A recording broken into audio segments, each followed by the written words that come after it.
Access 2016, Module 2, Part 5.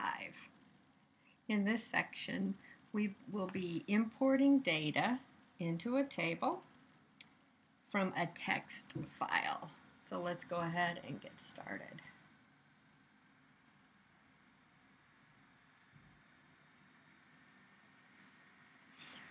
All right, you should have already created the owner table.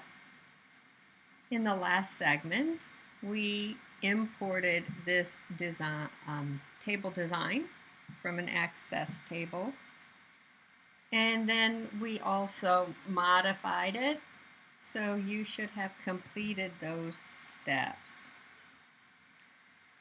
Once we have the file in place, we will go ahead and add some data.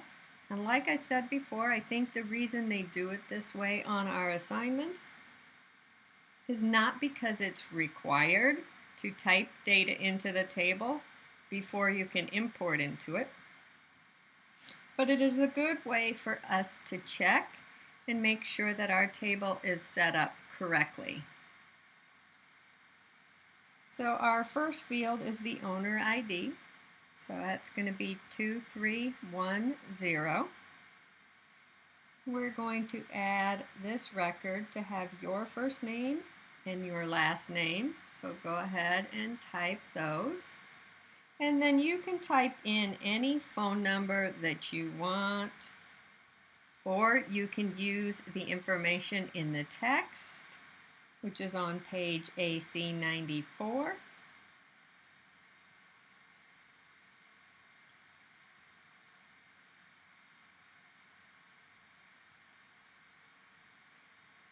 And if you want to leave the state as Wyoming, you don't have to type it, because that is what the default is set to. It will fill in automatically for you. And we'll add a second record. Now, if you find that your data is organized in a different order than the order that it's listed in the text, that should tell you that you need to go back and review the table design. Your import is not going to work if the fields are not in the same order as mine, or as that they are listed on page AC 94 when you're doing that data entry.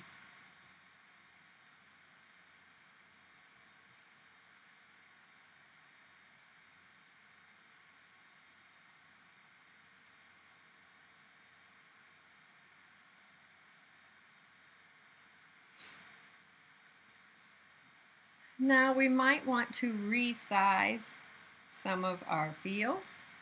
So if we just do a best fit on each column, then it will resize our fields appropriately based on the data that is in each column.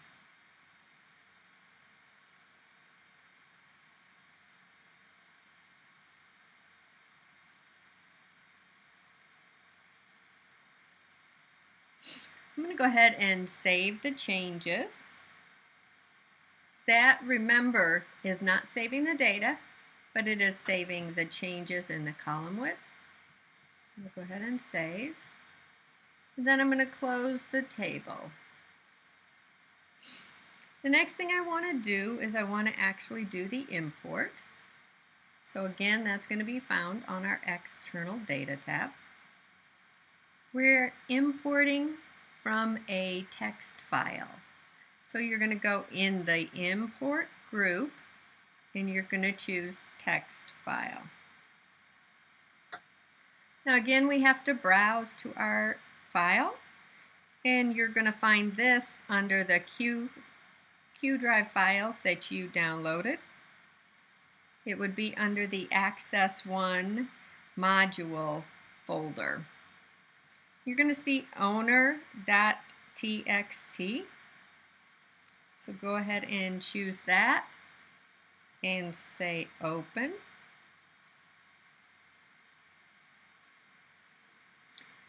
And now we want to append that file. So when we click on the option to append it, the first table that shows up is the first one listed alphabetically. That is not the correct table, so you need to make sure you change that so that it will append into our owner table. Click OK. This is showing us what's inside the file. Now, what a delimited file means is that each field is separated by something such as a comma or a tab. You can see each of our fields is separated by commas.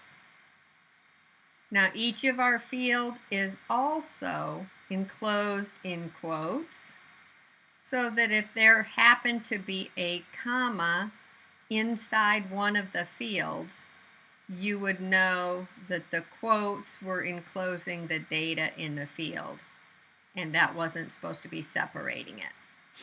So for example, if I wanted it to say Pincher, comma, Junior, then that comma would have to be inside the quotes so that it knew that was part of the data.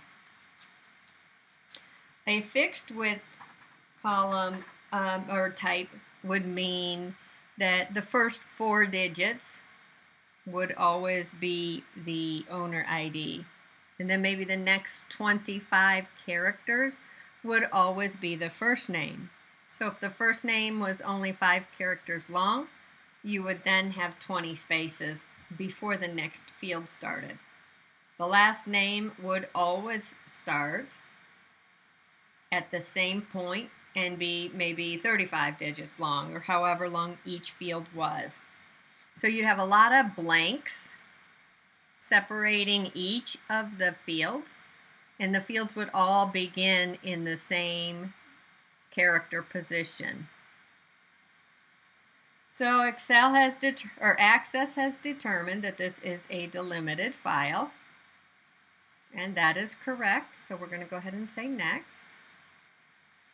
Then they said, here it says the comma is the character that they feel is separating the fields, and that is correct, so we can leave that alone. And then it also tells us that the text fields were enclosed in quotes. You can see there's other options for that. And those are both correct, so we do not have to change either one of those. So we'll say next. We still want it to be called owner, so we will say finish. We're not going to save our import steps as we discussed before. That would only be done if you had to repeat this import multiple times. So we're going to close that. And when we open up our owner table, you can see that there are additional records now available within that table. You do not have to save if this is all you wanted. Once they're imported in, they are saved. However, I probably would want to resize these fields again because, as you notice, for example, address, some of them don't fit. Same way with city and email. And then you would want to save those changes. So I'm going to go ahead and close the owner table. And that concludes this part to our video series.